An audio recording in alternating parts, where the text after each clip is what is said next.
Handicapper Steve here, handicapping the racing from Saratoga Racecourse. We're on Thursday, it's the 8th of August, 2024. Gonna look the third race from the spot, but before I get on to that, remember to please follow me on Twitter at HorseRacingKid5 for more selections for race courses around the world, and I mean around the world, and join me this weekend for some good racing.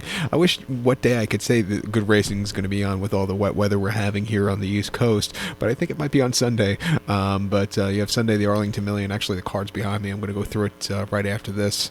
So hopefully that Arlington video should be up hopefully Friday. But good card with 4-star Dave hopefully on Saturday, most likely Sunday, I think. But you know, it's a good weekend of racing. And of course, you have Deauville this weekend also again. But let's look at the third race from the spot, which is a good one. It's always a good one. It's the John Morrissey Handicap. It's going for a purse of $125,000. Race for 3-year-olds and upwards here, statebreds. Field of 6 horses going 1,200 meters or 6 furlongs on the main track. Seems like in the last 3-4 years, this race always was 7 furlongs, then it was cut back to 6.5. Now it's back to 6, so maybe next year will be 5.5. But my top selection, I'm going to go with a 3-horse light man, 3-5-6-1 in the superfecta. 3-5-6-1 super, top selection of 3-horse light man. This 4-year-old gelding by Central Banker. Bruce Levine trains. Kendrick Harmouche gets to mount. The horse's most recent appearance came at Aqueduct the 5th of July, 6 furlongs in a allowance race for $100,000 on 1X, and the horse won by 1 1/4 lengths that day. And from a dream tracking trip, he was a little bit wide, but he stayed the trip well, quickened up nicely. A very strong one with the 79 buyer. I think refreshing here today, has some early pace that could do well. He is stepping up in class, but I think he's in this right spot to win here today.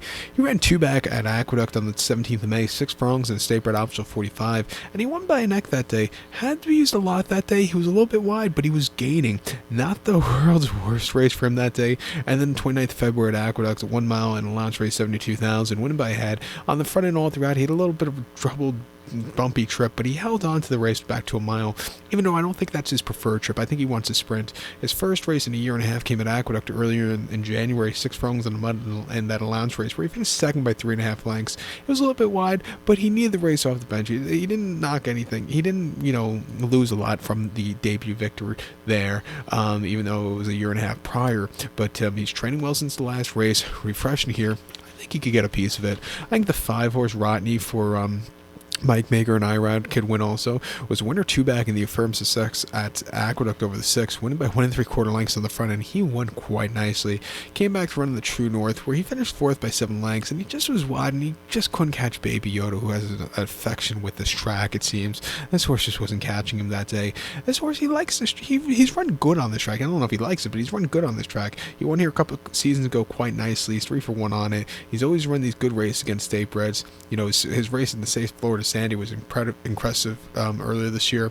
I'm going to give this horse a shot on the ticket at 8-5 here. And even the 6-horse here looms boldly for Florent and Brad Cox.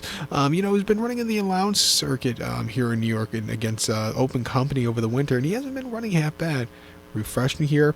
I'm going to give him a shot on the ticket also, but to recount my selection for the third from Aqueduct, it is the John Morrissey Handicap. I'm going to take the 3-horse Light Man, give kudos to the 5-horse Rodney and the 6-horse Looms Boldly, 3-5-6-1 Super, 3-5-6 in the multi-race. So good luck to all, and please follow me on Twitter at HorseRacingKid5. Good luck everybody.